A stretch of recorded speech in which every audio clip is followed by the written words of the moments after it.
شاعر لکھتا ہے کہ اے آمنہ بی بی تیرے گھر مہمان وہ آنے والا ہے. آپ کی سرائکی میں کہتے ہیں میں وہ مزہ کے نہیں ہے وہ مظفر پوری تو کیا نہیں آیا. اب یہ نہیں پتا کہ میں کو مزہ نہیں آیا یا کہ نہیں آیا. سماعت کیجئے گا.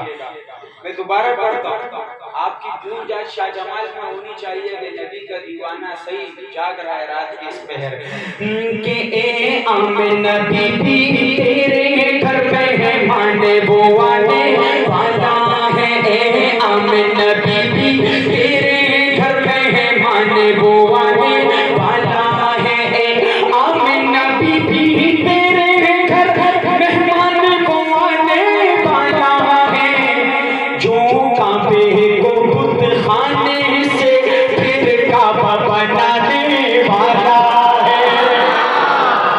جو کعبے کو بت خانے سے پھر کعبہ بنانے والا ہے. اے آمنہ بی بی تیرے گھر مہمان وہ آنے والا ہے. اور کہتے ہیں فرشتے سب مل کر اہلا و سہلا مرحبا. کہتے ہیں فرشتے سب مل کر اہلا و سہلا مرحبا.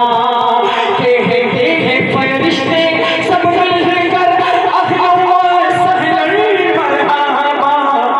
ارے دلہن ہے زمین جس کے لیے وہ دلہا آنے والا ہے. دلہا کے آنے پہ خوش ہے ذرا ہاتھ اٹھا کے کہو سبحان اللہ.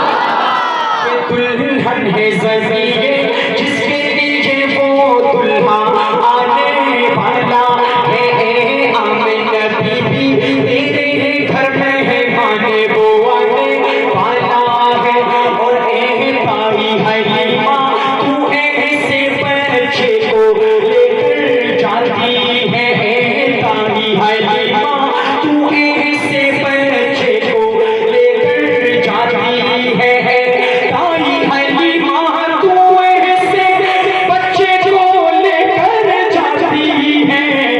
جو چاند کو توڑے گا ڈوبا سورج لوٹانے والا ہے.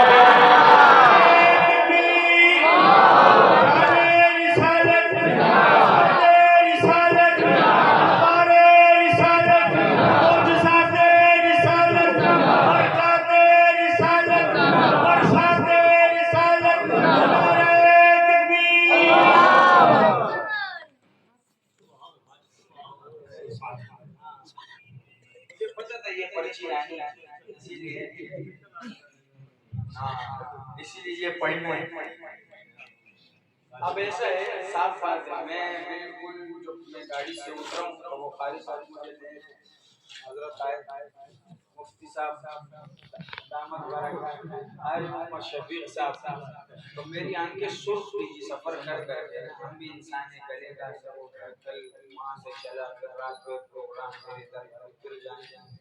تو ہماری جو تھکاوٹ ختم ہوتی ہے وہ آپ کی محبت سے ہوتی ہے اور آپ کے ساؤنڈ والے کی محبت سے ہوتی ہے. اگر یہ ہمارے ساتھ دشمنی پال لیتا ہے تو پھر ہمارے نقصان ہوتا ہے. لہٰذا بھائی میرے کو ہاتھ جوڑ کے کہتے ہیں ذرا ایسا چلا کہ ہمیں پڑھنے میں مزہ آئے کو سننے میں آئے. مجھے پرچی آئی ہے وہ پرچی پہ جو کلام لکھا ہے وہ میں پڑھنا چاہتا ہوں لیکن وہ ایسا کلام ہے کہ میں زیادہ ذرا آگے جا کے کہوں گا حضرت جو مردوں کو زندہ کر دے. یہ تو زندہ ہے لیکن تھوڑے سے سوئے ہوئے. سماعت کیجیے گا. بس آپ کی ایسی محبت ہوگا کہ میں نہ بھول پاؤں گا. میرے شعر میں پتہ چل جائے اگر ہوگی تو میں آپ کو آگے سناؤں گا, نہیں ہوگی تو وہ کلام آپ کی سبحان اللہ کا محتاج ہے. نہیں مجھے یہ نہیں آپ کی سبحان اللہ چاہیے. میں ایک پٹھان آدمی ہوں, صاف ستھری بات کرتا ہوں. میرے کو آپ